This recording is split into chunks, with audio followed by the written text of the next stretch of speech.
微笑讲客语，咪咪笑讲客家。Hello， 大家好，我是徐薇老师哦，又到了咪咪笑讲客家微笑讲客语的时候了。我们在日常生活当中呢，到处都用得到方位跟度量衡哦。比方说，我们说，这杯果汁呢有500cc，这个客家话怎么说呢？亚比果汁有500cc，cc 可能不能要求徐薇老师教客家话了哦，那就是英文字嘛 ，cc。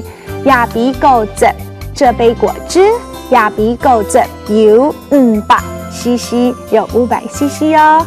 这个桌子呢有3尺宽，4尺长，压在桌嘅就是桌子，有3尺宽，4尺长。你看到没？那个3尺、4尺都是一些度量衡哦，只要学会方便来了解这些度量衡的说法，才不会乱了方寸呢。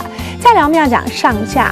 客家话的上面呢叫做松 boy， 上面叫松 boy，boy 其实就是背部的意思，松 boy 下面呢就是下 boy， 下 boy 就是下背的意思。那如果同时有上跟下呢，就是松哈，就是上下的意思，上面和下面。所以客家话里面说的松嘎下卧，上家下屋，意思就是指左邻右舍的意思。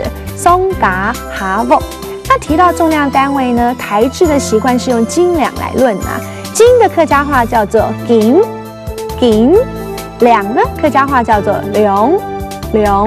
所以1斤就是1斤，然后呢半斤就是8两。因此呢，你指一个东西差不多啦，就半斤8两啦。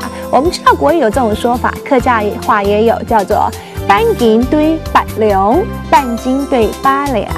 记得小时候我妈妈有说，哎呀，你们不要吵了啦，你们都是狐狸莫笑貓，就是狐狸不要去笑猫，也就是半斤8两的意思。英文有个类似的说法 ，The pot calling the kettle black。pot 就是锅子 ，kettle 就是水壶。他屁股是黑黑的，烧的黑黑的，你们都买半斤8两哦，刚好跟我们说的狐狸莫笑猫有异曲同工之妙喽。好，我们每一次呢都可以学一些客家很有用，而且生活上用得到的，你不要错过了咪咪笑讲客家哦。按次 say 再见。行政院客家委员会策划。